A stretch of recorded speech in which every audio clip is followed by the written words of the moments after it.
Bonjour à tous. Alors, pourquoi me direz-vous ces vidéos subitement en noir et blanc? Eh bien, pour 5 raisons majeures.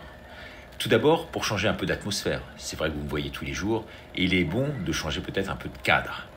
Ensuite, c'est un peu l'occasion aussi de voyager dans le temps. Parce que, comme vous, j'imagine, je me montre extrêmement nostalgique aujourd'hui de ces films et de cette télé en noir et blanc.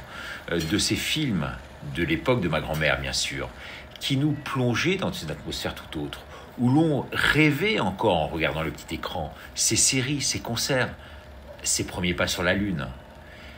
Il est plus facile de donner une belle apparence aujourd'hui à la couleur, mais sûrement beaucoup plus difficile de rendre la couleur au service d'une histoire. Et là, cette histoire que nous vivons est glauque. Il s'agit d'un changement radical, d'une époque à laquelle on n'aurait jamais imaginé un seul instant assister il y a quelques mois encore. Et le noir et blanc vous concentre donc davantage sur le contenu, nous permet, je dirais, de décélérer cette avancée presque tragique dans notre histoire, de ralentir le temps en quelque sorte.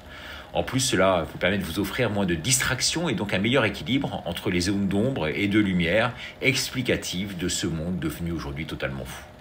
Où il s'agit de replacer d'un point de vue presque métaphorique, vous l'aurez compris, notre discours à la lecture de l'ancien. Comme si on avait une envie folle d'avoir plus confiance dans le passé aujourd'hui que dans l'avenir. Un avenir franchement qui fait peur. Cette angoisse du futur impacte fortement notre présent et on en voit les effets au quotidien. Oui, c'est cela en fait. Je le découvre, là, subitement, en vous en parlant. Mais c'est vrai que cette photographie ancienne permet peut-être de témoigner encore plus de ces sentiments de peur, d'angoisse qui nous habitent, tout en montrant la terreur dans un écrin peut-être qui se veut d'élégance, comme pour conjurer le mauvais sort.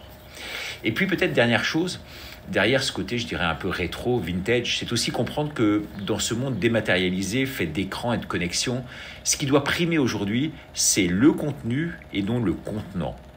C'est ainsi qu'à travers cette démarche, je vous amène tout droit, mais tout doucement aussi, avec mon équipe bien sûr, vers notre projet de rentrée sur lequel nous travaillons ardemment depuis maintenant plusieurs mois et qui nous excite beaucoup.